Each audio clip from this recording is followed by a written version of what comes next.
Good morning, Manna Church. Ben Goodman here. Welcome to part 4 of this week's series on returning to God. May we all make the most of this journey to heed God's call to return to Him during our 21 days of prayer and fasting. Returning to God does not come without challenges. Many have a heart to return to God, but they're beset with failures, shame, and weaknesses. They're afraid of being rejected by God.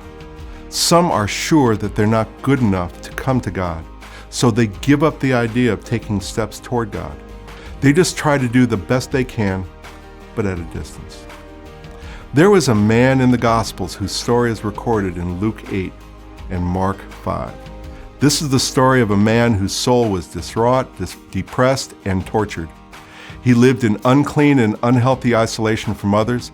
Many had tried to help him, but to no avail. There was just no hope for him.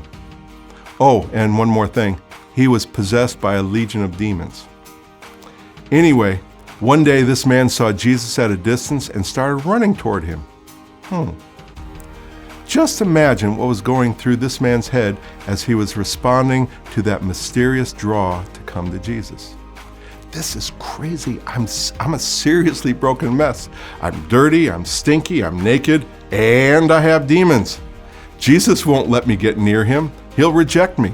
Or if I can get near him, he won't be able to help me because I'm too far gone. Imagine further what the demons were saying to this poor fellow.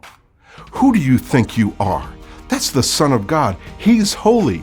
We are demons, and we live inside you. You are broken and defiled beyond imagination. He can't accept you. You belong to us. What I find interesting here is that when this man saw Jesus at a distance, he started running toward Jesus, and he kept on running. This man dragged all his baggage to Jesus. He dragged all his thoughts, all his demons with him as he ran to Jesus. Neither this man's thoughts nor his demons could keep him from coming to Jesus, falling at his feet and worshiping him. Nothing kept Jesus from delivering this man from his bondage or from restoring this man's sanity and soul.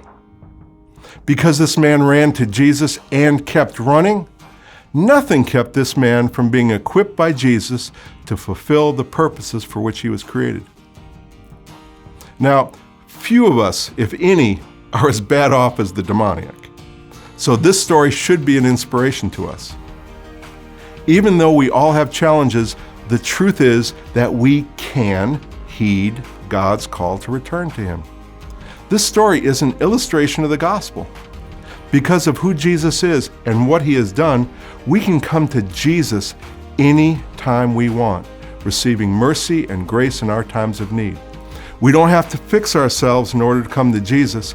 We come to Jesus and He transforms us.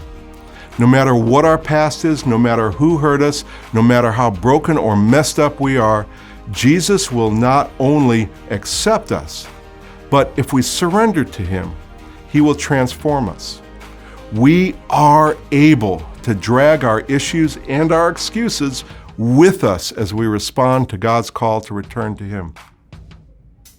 In other words, we can start fasting. We can start reading our Bible.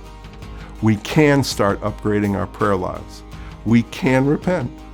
We can learn to love obeying Jesus even in the small things.